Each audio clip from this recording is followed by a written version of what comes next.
Hi.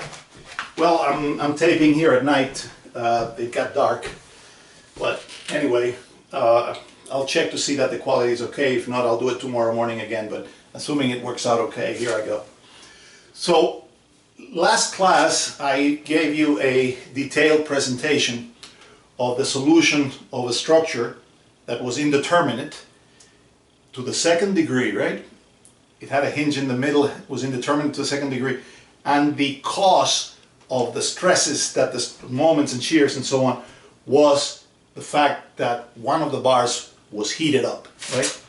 Well, today let's take a look at a situation where we have an indeterminate structure, and the structure is going to also have, moments and shears and so on, but they are not due to temperature or to applied loads. They are due to the fact that some supports have settled, have moved, okay? Now, that doesn't mean that universally the movement of support will produce stresses in an undeterminate structure. There are cases where the movement of supports may lead to zero stresses, but you don't need to guess it.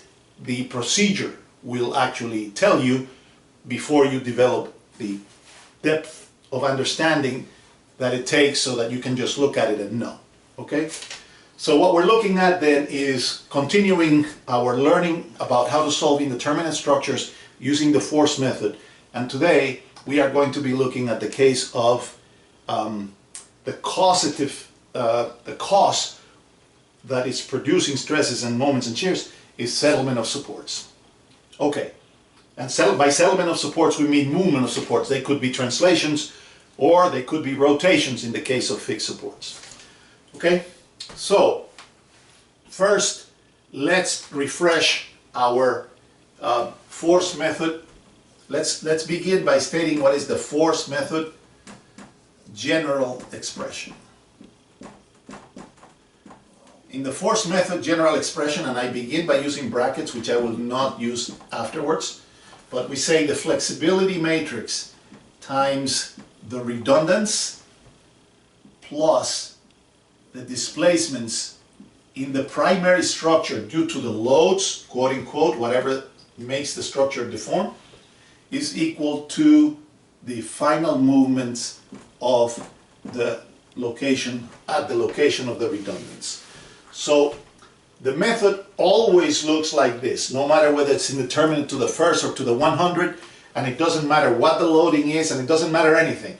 That's the way that the force method expression takes, and it's a question of filling in the blanks, right?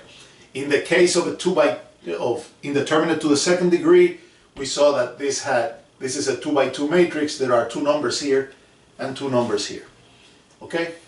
So now we're looking at settlement of supports being the cause.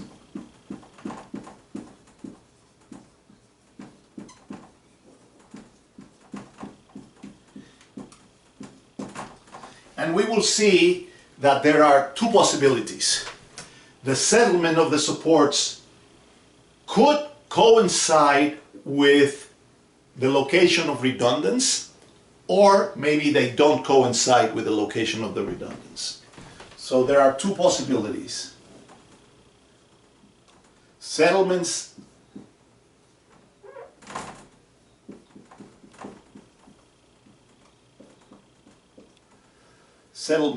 let's say, coincides with location of redundant,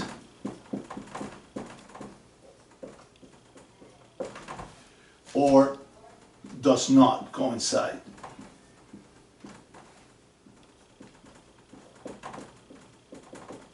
So these are the two possibilities. The settlement or a settlement coincides with the location of the redundant, or a settlement does not coincide.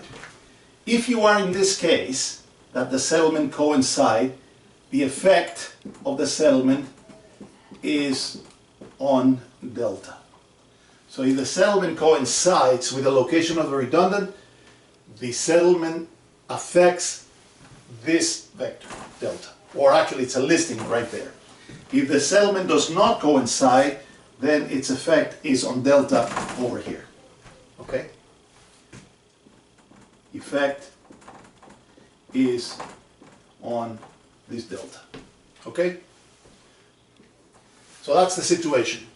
This is the general force method. We are just looking today at settlement of supports. The settlement of supports, movement of supports in general, can either coincide with the location of redundant, maybe does not coincide with the location of the redundant. So let's actually solve an example in which we do the same problem in both ways. Okay? That should give you a good enough feel, and then we'll take a look at some cases without solving them completely, but with enough description so that you can understand what's going on and complete it if necessary. So I clean here a little bit.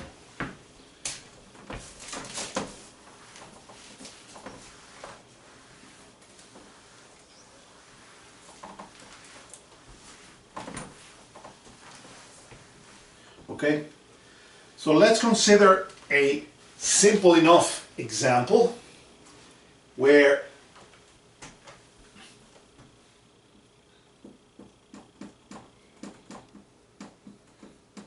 we take this beam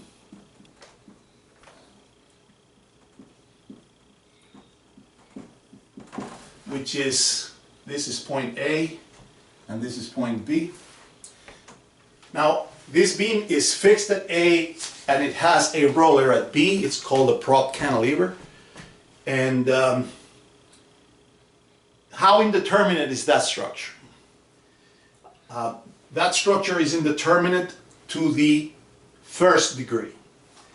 Now, why is it indeterminate to the first degree? Because if I remove, for example, this roller, I just have a cantilever and that's statically determinate. If I change this fixed end to a pin, which would be to remove the moment, that would also be a simply supported beam, which would be statically determinate. If I introduce a hinge somewhere along the length, which removes the moment at one point, that would also be statically determinate. So I can convert my indeterminate to the first degree to, well, not convert. In order to solve the force method, after we know how indeterminate is it, then we select a redundant, or the redundants, right? In this case, since it's indeterminate to the first, we only need to select one. So let's begin by saying that the statement of the problem is that point A rotates theta bar clockwise. Okay? Point A rotates theta bar clockwise. Now you might be wondering, what does that mean physically? So let me try to physically give you an idea. Let me draw the beam with the size, right? And let's say that this is actually a structure that was on this side built, right? Let's put it like that. So you had some big wall here, and the beam just framed into the wall. The model of that beam would have been, because this is massive, would have been to take it fixed at that end, right? And we would have the beam that we started with. So this, as far as analysis goes, is the same as what's shown on top, right? Now, what does it mean that the point at A rotates by an angle theta bar? Well, imagine that this structure, for whatever reason, age or something, or there was a, loss of support under the ground or whatever, went like this.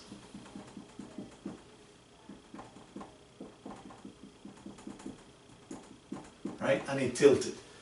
The beam had no choice but to follow that rotation, right? And it was going to look like this now.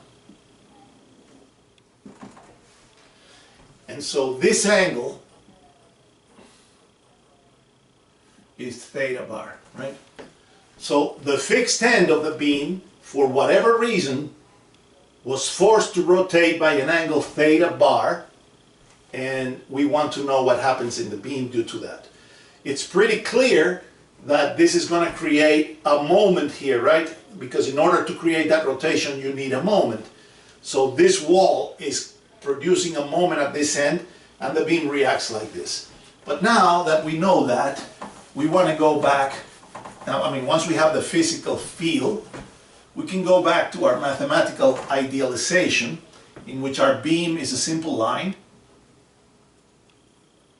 and our fixed end is just a line like this, right? And we say that our beam is of length L. Since it's indeterminate to the first degree, the first thing we need to do is to choose a redundant. So let's say that in this case we decide to choose as a redundant the moment at A. So we convert the fixed end to a pin, which means we remove the moment, so that's our redundant. This remains the same, right? So this is the primary structure with redundant. So it's showing what the redundant is, what is the positive sign that I selected for it arbitrarily, and what is the primary structure that remains, right? If I take x1 equal to 1, so this is it. Now, this is a case where the settlement coincides with the redundant, right? The rotation, theta bar, is actually in the direction of x1. At the location of x1 is work compatible with x1. So this is a situation then where we expect flexibility matrix times x1. It doesn't affect delta, so it is equal to delta. So this is the problem we expect to find. And in this case, delta is just the final movement at the redundance, right? Which is just theta bar. Therefore, in order for us to solve the problem, all we need is to calculate the flexibility coefficient, because this is a 1, so this f is just f11, right? So we have f11 times x1 is equal to theta bar. That's the problem to be solved, right? f11 times x1 is equal to theta bar. Now, how do we calculate f11? Well, we take the sketch x1 equal to 1, right? I don't have enough board, so I'm just going to go 1, right? And this is the sketch x1 equal to 1.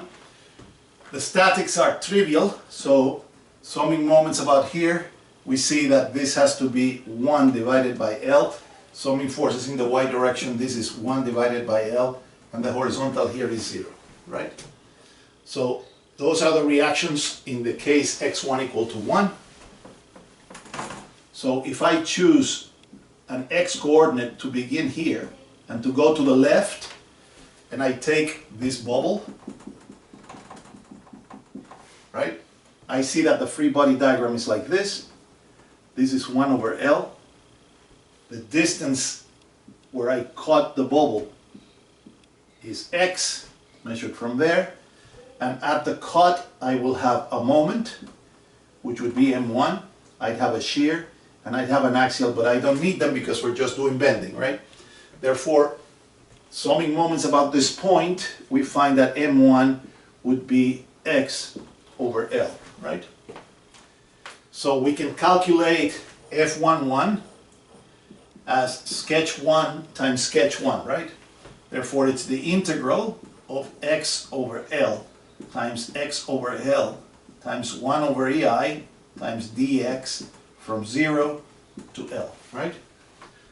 So f11 would be x over L times x over L over EI dx integrated from 0 to L. And we can see that that integral is going to give x cubed divided by 3, and x cubed is going to be L cubed divided by 3 divided by L squared divided by EI, right? So the L squared cancels the L, and we get L divided by 3 EI. So we've just succeeded calculating f11. At which point I have no choice but to make myself some room here, so I'm going to erase this and then substitute in that equation and say F11, which is L divided by 3EI, multiply times X1, which is my redundant, plus nothing, because this is a case where the only thing, remember, we are doing these things one at a time, not to complicate the issue. If I have temperature, I just have a temperature problem. If I have settlement, I just have a settlement problem. If I have loads, I just have a load problem. If I have settlement and loads and temperature, I just do 3 separate problems. And then I add the results. So in this case, I either have, all I have is the settlement, so I have F11 times X1, no delta, because I said in this particular case the settlement coincides with the redundant. So all we have is the right-hand side, and in this case is theta bar. And we conclude that X1 is equal to 3 EI theta bar divided by L, right? So we finished in the sense that we already know the redundant, right? Now,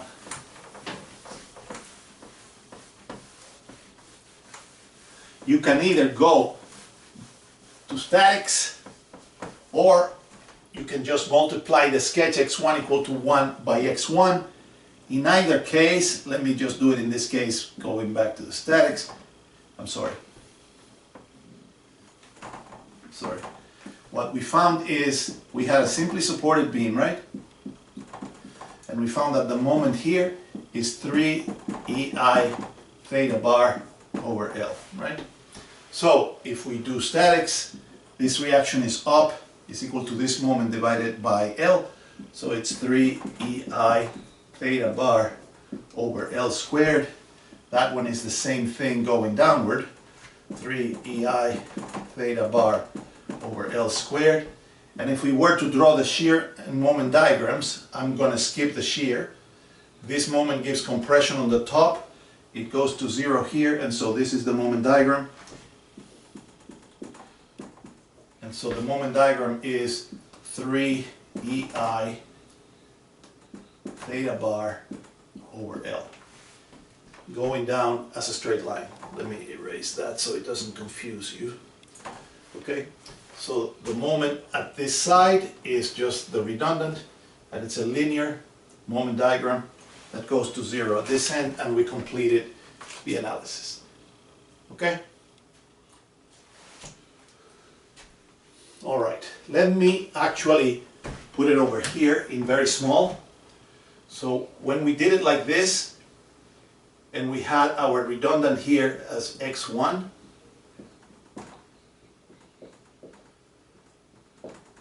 we found that X1 was equal to 3 EI theta bar over L, and that the moment diagram was like this.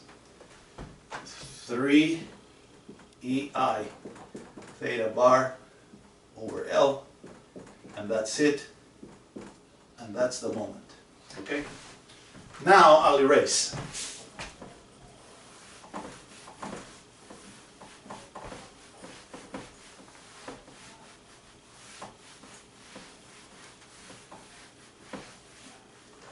Now let's choose the redundant differently.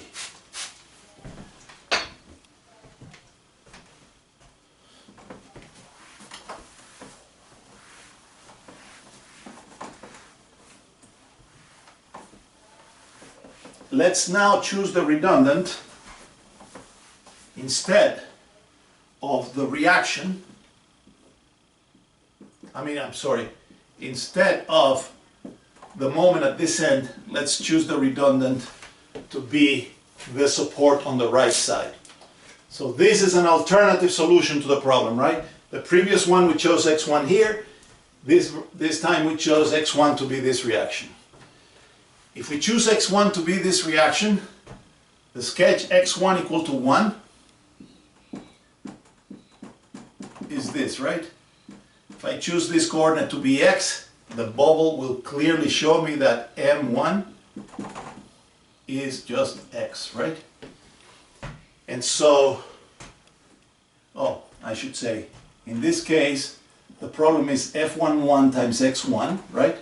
Is the redundant where the settlement is? Remember, there is a settlement theta bar here of a rotation. Is the redundant where the settlement is? No, the settlement is at A and the redundant is over here. So that means that this is a K plus delta 1. And did the point of the redundant move at all? No. So this is that, like that, right? So we need F11 and we need X1. So this is the sketch X1 equal to 1. And let me just, because I'm going to use them in a minute, calculate this reaction. So you see this reaction is downward equal to 1. And there is a moment here like this, which is equal to L, right? And there is a 0 horizontal here. So this is the sketch X1 equal to 1. So we can calculate F11 readily by just saying is M1, I'm sorry, it's M1 times sketch 1 times sketch 1. So it's x squared over EI times dx from 0 to L, right? And so that integral will give us x cubed over 3, which is L cubed divided by 3 EI, right? So that's F11. We got one of the things here. Then we have to calculate delta 1. And this is the whole deal now. And I can see that this is the part that could be confusing to you at this stage. So I'll try my best here to see if I can, you know, make it as clear as possible. Let me just say that this we already know is L cubed over 3 EI times X1, right? And we're looking for this delta 1, right?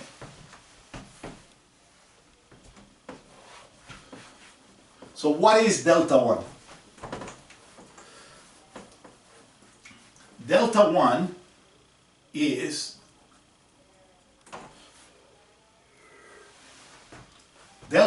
is the movement that we have. Let's see, the resultant is here, right? So the delta 1 is the movement that we have due to the loading, which in this case is the rotation at A, at the location of the redundant, right? By definition, that's what delta 1 is what happens at the location of the redundant. Now, if you have this thing like that, and this thing rotates, you can see that what this was going to look is like this, right? So if this rotates an amount theta bar, this distance here is going to be theta bar times L for small angles. I'm not saying that you have to make this drawing, okay? I'm just trying to make you understand physically what is delta 1. Delta 1 is what happens at the first redundant due to the loading, which in this case is a settlement somewhere else, which is not here. So that settlement goes like this, the beam just tilts, and that's how much that is. We can see it from pure geometry. But the way that we learned how to do it in the class where we did settlement of supports, right, was like this. We said, take the x1 equal to 1 case, right? List the reactions at all the supports in a vector R1. So if you start at this end, you'd say horizontal is 0, vertical is -1, assuming that I want to take up, and moment is L. On this side there was nothing, right? Because this is the applied 1 kip load, right? So those are my reactions in the x1 equal to 1 case.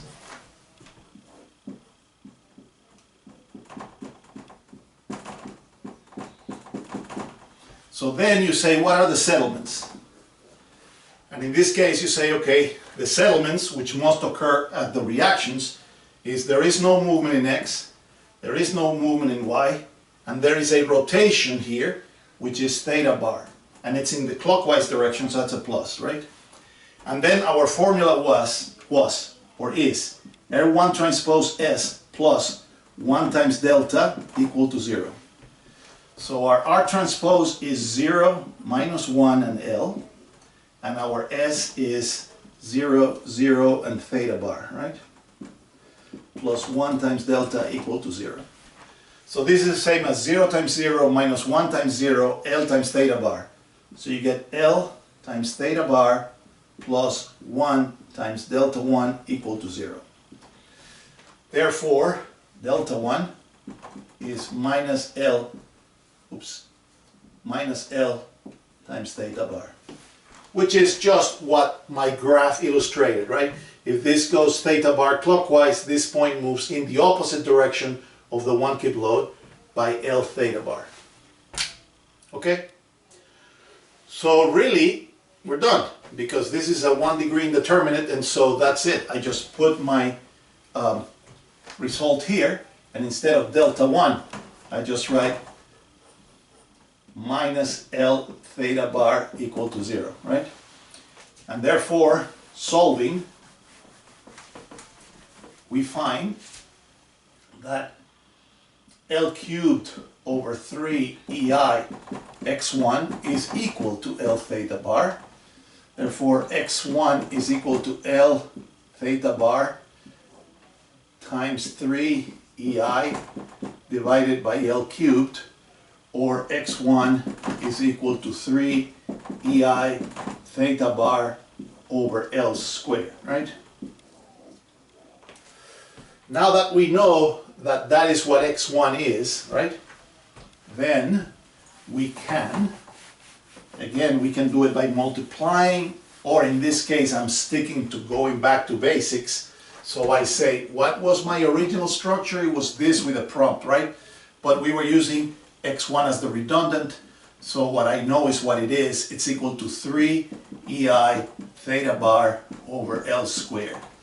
So that's just a pure simple cantilever whose moment diagram is just this reaction times that distance as a straight line, and that's going to be 3 EI theta bar over L squared times L, which is just times L. And so that's the moment diagram, right?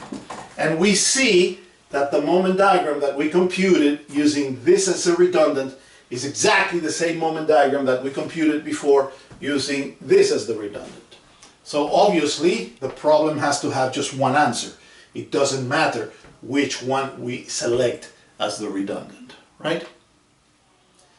So this is a very simple example. Let me think in terms of another one.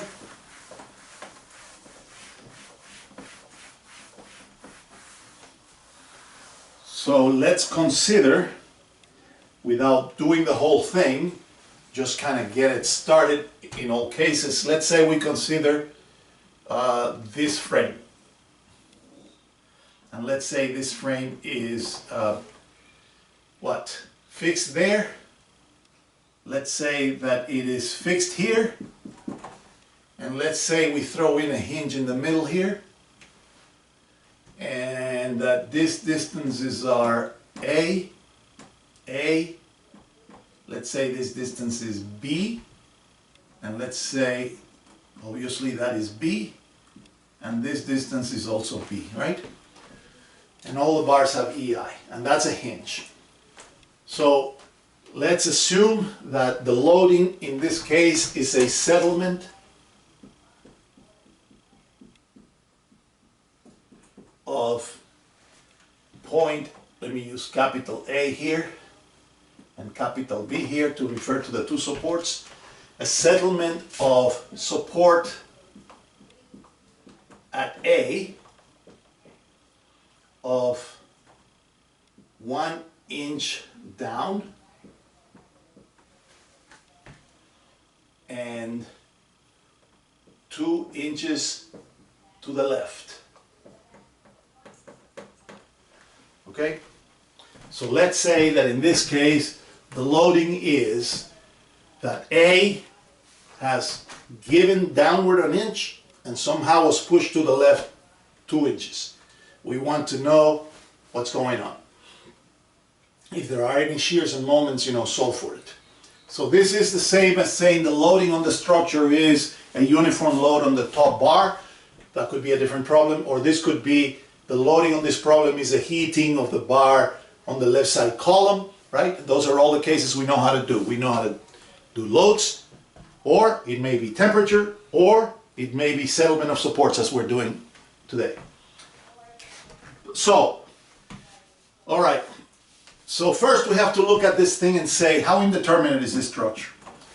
We use the technique of either, when we see hinges, we forget about them, and see how indeterminate would the structure be without the hinge, and then we count one down because we have a constraint that the moment at a particular point must be 0.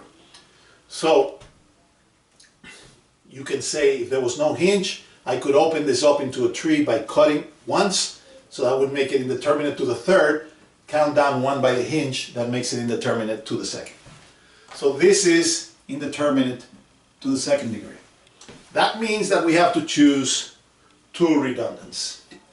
Now, I may say, hey, this guy asked me to do settlements that support at A, 1 inch down, 2 inches to the left. It's probably easier to choose the redundants there, right?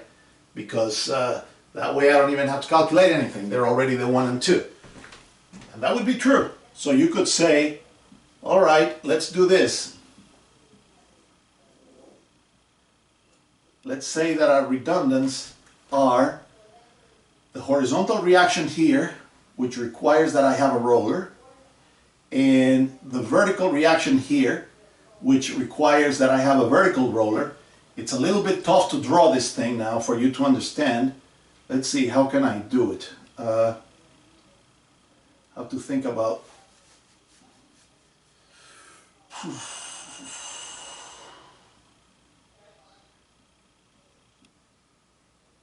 No, cannot do that. Let me think for a second. How is the appropriate sketch? The point, the way I'm doing, the way I want to do it is that this point can move down or up. It can move to the left or the right, but it cannot rotate. Okay? Okay, let me actually use the opportunity to stop and make a new section on the other one while I think how to best draw it.